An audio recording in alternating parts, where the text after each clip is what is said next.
मित्र वृंदा की। यमुना की कथा आपको सुनाई महारानी मित्र वृंदा की। श्री कृष्ण बलराम केवल अपनी बुआ राजमाता राजादी देवी के आग्रह से उनका आतिथ्य स्वीकार करने मात्र के लिए एक रात्रि भी अवंतिका में रुके और अवंतिका का राजभवन उस दिए धन उस दिन धन्य हो गया था कि उस दिन अवंती का साज सज्जा, अवंती की शोभा, अवंती के नागरिकों का ये बहुत बड़ा उत्साह लगता है कि उस दिन अमर हो गया मानस में। आज भी वही दिन दृष्टि के सम्मुख दिखता है। ऐसा लगता है दोनों भाई महर्षि संदीपनी के आश्रम में अध्ययन करने आए हैं। ये समाचार मिला और उस समय उनसे मिलने को नहीं जा सकता था। महर्षि संदीपनी बहुत कठोर हैं अपने नियमों के। उनके यहाँ आए अंतेवासी से मिलने कोई नहीं, उनका कोई स्वजन परिवार परिचित का व्यक्ति नहीं जा सकता, कोई कुछ नहीं भेज सकता उनके समीप। राजमाता राजादी देवी उन दिनों अपने भाई के उन्हीं दोनों पुत्रों की चर्चा, उन्हीं के प्रेम में विभल हो गई। अरे वे तो उसी दिन से दोनों भाइयों के समावर्तन संस्कार की प्रस्तुति में लग गई थी। दोनों के लिए स्वर्ण खचित रतन जड़ित उष्णीश कंजुक आदि की स्वयं ये रचना करने लगी थी वे।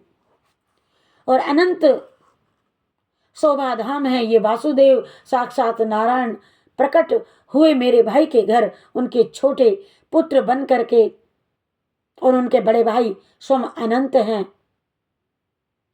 माता के लिए उन दिनों दूसरा कोई वर्णनीय चिंतनीय विषय रह नहीं गया था। वे दोनों का विशेषता छोटे भ्रात पुत्र का रूप गुण और उनके कंस वध आदि पराक्रम का वर्णन करती रही, गुणगान करती रही, बार बार वर्णन करती रही कृष्ण का। कृष्ण कृष्ण कृष्ण कृष्ण कृष्ण। उनकी एकमात्र कन्या मित्र वृंदा वह अब अल्प वयस्का किशोरी हैं। माता के मुख से रात दिन जिनकी शोभा, जिनके गुण, जिनके पराक्रम को सुना, उसने उनको देखते ही उत्कंठा ये बढ़ने लगी। कौन, कैसे कृष्ण? मैं माता से पूछती थी वे कब आएंगे जिन्हें आप बताती हैं सदैव, जिनकी आप पूजा करती हैं माँ। जब उनका समावर्तन संस्कार हो जाएगा, माता कहती है वे जब आएंगे मैं उन्हें आग्रह करके हाथ पकड़ करके ले आऊंगी।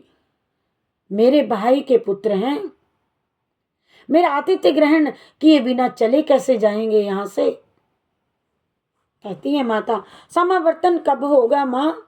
मित्रवृंदा भोलेपन से माता से पूछती थी महर्षि शीघ्र समावर्तन नहीं कर सकते।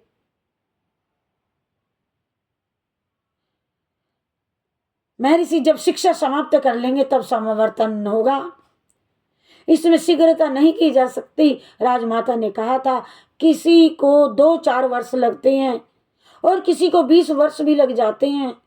जिस बालक में जैसी बुद्धि होती है, जैसी प्रतिभा हो, जैसी ग्रहण शक्ति हो, वह उतनी जल्दी विद्या सीख लेता है।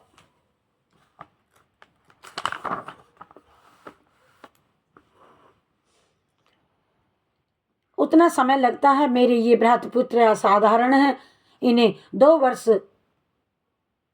से अधिक नहीं लगेगा। श्री कृष्ण का कल समावर्तन संस्कार होगा। रात्रि भर माता के साथ बालिका मित्र वृंदा व्यस्त रही, समारोह के लिए सामग्री प्रस्तुत करने लगी।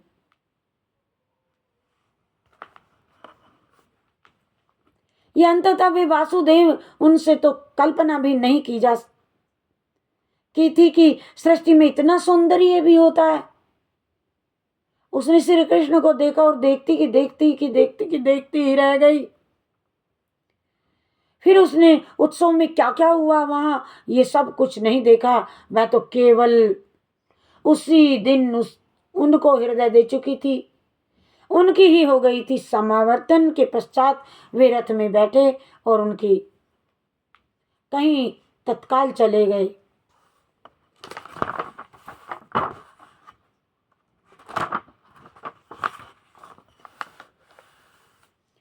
चले गए दोनों भाई।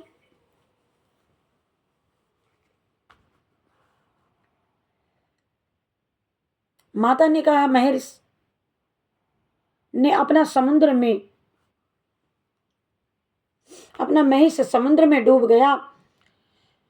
पुत्र गुरु दक्षिणा में मांगा है, उसे लेने के लिए दोनों भाई गए। मरा गुरु पुत्र ले आना था। लेकर ऐसे लौट आए थे कि जैसे सागर पर बैठा वह इनकी प्रतीक्षा कर रहा हो। आज भी मित्रवृंदा नहीं समझ पाती कि ये कैसे संभव हुआ। मरा व्यक्ति कैसे जीवित हो गया और गुरु का पुत्र ला करके सौंप दिया। मृत्यु का मान मर्दन करके गुरु पुत्र जो ले आवे, उसके पराक्रम की कोई सीमा है क्या? बताओ। वे राजगृह में अतिथि हुए। लगा कुछ क्षण अभी आए थे, उनकी कोई सेवा कोई सत्कार तो नहीं बन सका। मित्र वृंदा को ही नहीं, राजमाता को भी यही लगा और आज तक वे इसी की चर्चा करती हैं। वे चले गए, रिवे चले गए, किंतु उनकी चर्चा तो अब तक केवल राजमाता करती थी। अवंती के जन जन के मुख में बस गई।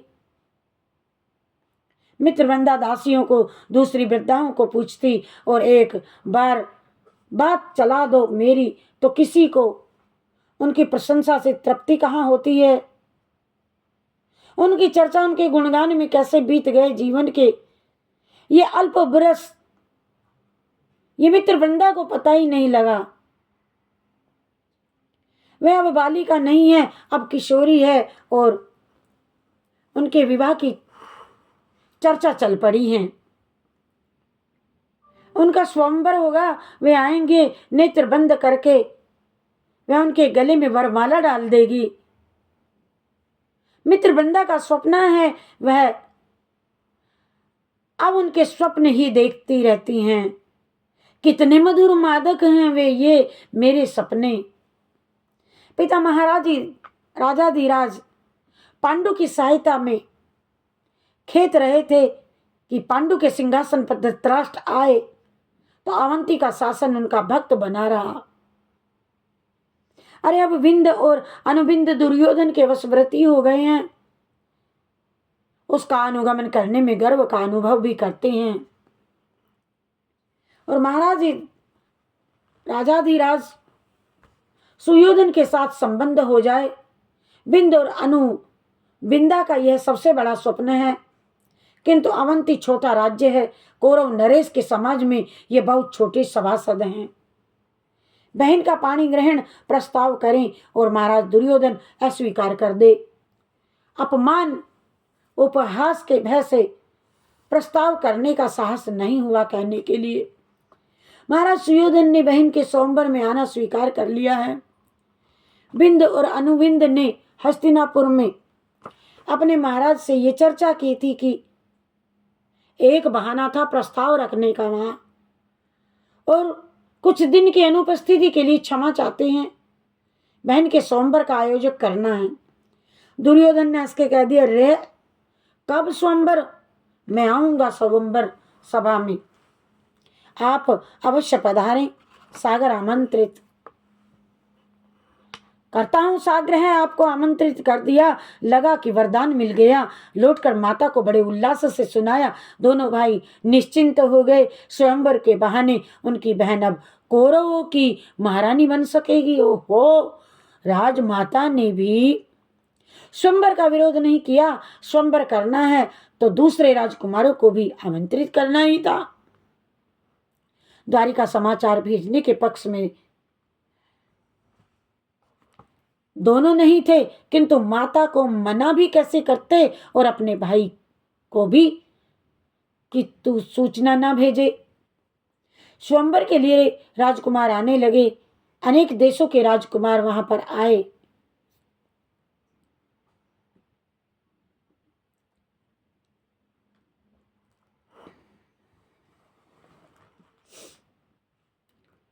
तो क्षिप्रा क्षिप्रा के तट पर उनके शिविरों का नगर बस गया। महाराज दुर्योधन पधारे। बिंदु और अरविंद ने पूरे उत्साह से उनका स्वागत किया, उनके सत्कार में जुटे रहे। उन्हें तो इन्हीं से सब प्रयोजन था। श्री कृष्ण आए द्वारिका से। सात्विकी प्रभुति, थोड़े से सूर रथारोही साथ थे। इन लोगों को राजभवन में ठहराए बिना उपाय नहीं था। ये संबंधी थे और राजमाता इनके सत्कार में लग गई थी। स्वयंवर सभा में सब बैठ गए। राजकुमारी मित्र वृंदा जयमाल लिए सखियों के साथ आई। सब राजा राजकुमार शांत बैठे थे। वे श्री कृष्ण के आते ही समझ गए थे कि यहाँ आकर उन्होंने बहुत बड़ी भूल की। श्री कृष्ण बैठेंगे स्वयंवर सभा में और कोई कन्या दूसरे के गले में वरमाला डालेगी। अरे क्या पता वासुदेव पधारेंगे तो आते ही नहीं। यहाँ अनुमान ही नहीं था कि आ जाएंगे। कहते ही कि अवंती जैसे छोटे राज्य की राजकुमारी स्वयंवर में ये आना भी चाहेंगे। अब आ गए तो इनके विवाह का दर्शक बने रहना था उन्हें। श्री कृष्ण नहीं आते ये कैसे हो सकता था। कोई हृदय से पुकारे उन्हें और वे क्यों ना आए। राजकन्या मित्र वृंदा हृदय कब का उनको, उस राजकन्या का तो हृदय न जाने कब का उनका हो चुका था। किसी को इनमें कुछ अलग नहीं लगा और सब पहले से समझ चुके थे कि यही होना था, यही होना था, ऐसा ही होना था। और उधर नहीं, महाराज सुयोधन और विराजमान हैं।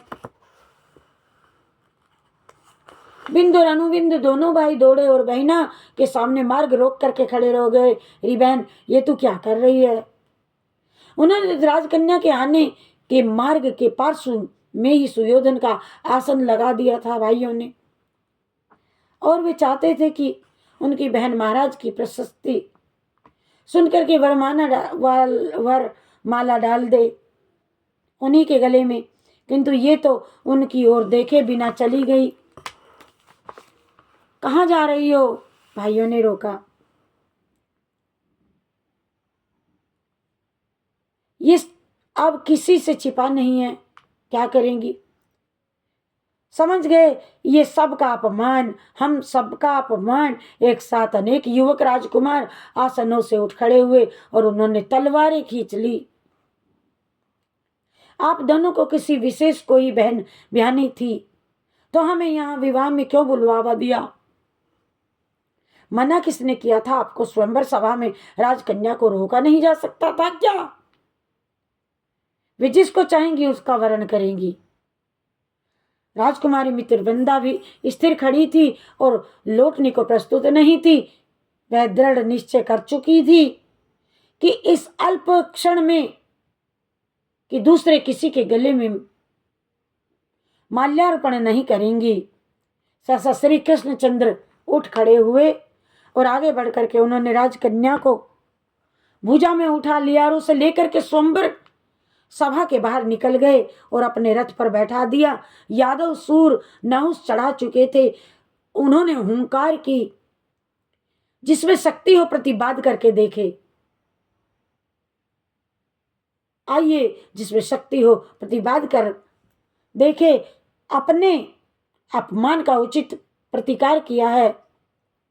श्री कृष्ण ने अधिकांश राजकुमार समर्थन करने लगे। दुर्योधन शांत उठ गए। गरुड़ध्वज का रथ जा चुका था। अब तो द्वारिका दहेज भेजना था, जहां विवाह के पश्चात मित्र वृंदा श्री कृष्ण की महारानी बनने वाली थी। श्री कृष्ण गोविंद हरे मुरारी, हे नाथ नारायण वासुदेवा। श्री कृष्ण गोविंद हरे मुरारी, हे नाथ नारायण वासुदेवा। श्री कृष्ण गोविंद हरे मुरारी, हे नाथ नारायण वासुदेवा। हे नाथ नारायण वासुदेवा। हे नाथ नारायण वासुदेवा। हे नाथ नारायण वासुदेवा। हे नाथ